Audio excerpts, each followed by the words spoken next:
All right. Oh man, look at that salmon and asparagus. Man, they definitely have some good foods. They're taking care of the players down here. Making me hungry. They're making me hungry. Yeah, that salmon looks pretty healthy. Phony Turgeson is calling Matt a nit for folding that spade draw. I got to think that if it was heads up, he would have probably called there, but with still the chance of a very aggressive player being able to put in another raise, just felt like laying it down was the right thing to do, or who could maybe have a better spade draw. So, all right, Frank P. Bye. Thank you for joining us in the chat.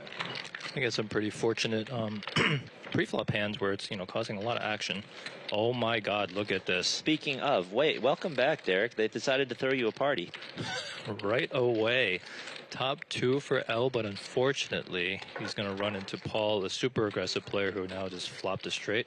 Yeah, nothing like two of the most aggressive players at the table flopping pretty much the first and second nuts roughly. Paul decides to just slow play and just call. Obviously, Matt has to get out of the way, but it'd be funny to see him go runner. What, he would have to go like quads or 3-9. Yeah. Gets out of the way. Oh, and a super blank card. This is really bad for L. Let's see. Paul is still 15,000 behind. How can we get it all in? And I kind of like, obviously playing a little bit more aggressively with a flush draw on the board because, people always think you're on a flush draw.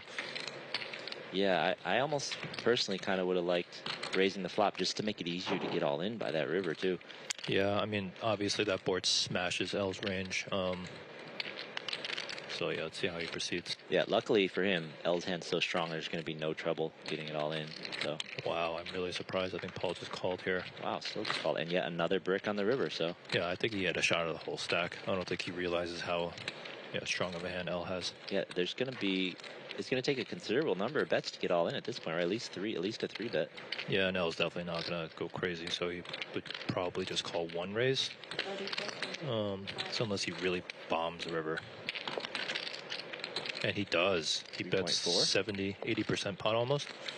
Even so, though, I mean, if Paul just jams, it's rejamming pot. I mean, you're going to have to think about it. Probably can still. But if L had made a smaller sizing, for sure, could potentially get away. Yeah, I mean, 9K is a fair raise. Yeah, and he does go for it. So, I mean, like 9 to 14 isn't that far off. So, yeah, I think I'll go for it. Go for it here is a good play. Yeah, I mean, you have the nuts. There's really nothing else you can do. And you know what is nice is the way that he played this hand. You would expect Jack 10 to have put in a raise somewhere along the way. So he played it in a way where his line is just, I think L is probably running through this like nothing makes sense. Right, because like you said, most people, when you see those clubs out there, if you have a set with the straight draws too, you would have probably wanted that raised earlier because of all the draws. If you have Jack 10, unless you have specifically Jack 10 of clubs, probably would have wanted to put in a raise at some point. So. Yeah, L is do not envy being in L spot. Sucks to be you, buddy. Yeah, nice play by Paul here. Nice line he took. Super cooler. The only thing that maybe saves him is just the size of this jam, but I mean, how are you going to fold King Queen 2? Crazy Paul. But that's the thing, like, if it was truly maniacal, I think you can probably just stick it in here, but because Paul is such a good player, you have to be a little bit concerned.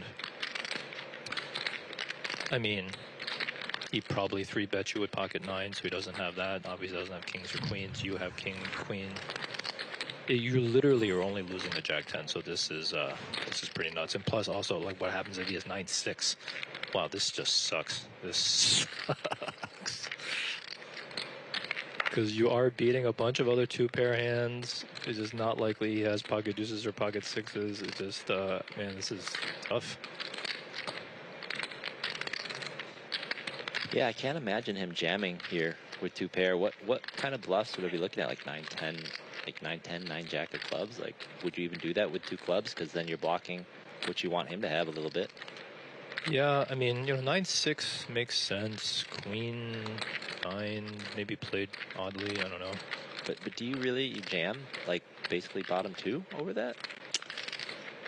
You could. It's definitely a little bit on the spicier side, which is I think what makes this hand so tough is that there just aren't too many hands that you're losing to. There's only one, and he just has the one. And so this is why it sucks. Yeah, I'm not surprised about this tank. What a hand. And he gets cannot get away from the top two. This cooler and the most dry. Like, we've been complaining that these runouts have been killing the action, but could not have asked for 2 bigger blanks in this one. Yeah, that was a really, really crappy spot for L. Just ran into it there. Nothing you can do. Yeah. Well played by Paul, though. Props for taking the time to think about it, though. Yeah, Paul definitely took a good line.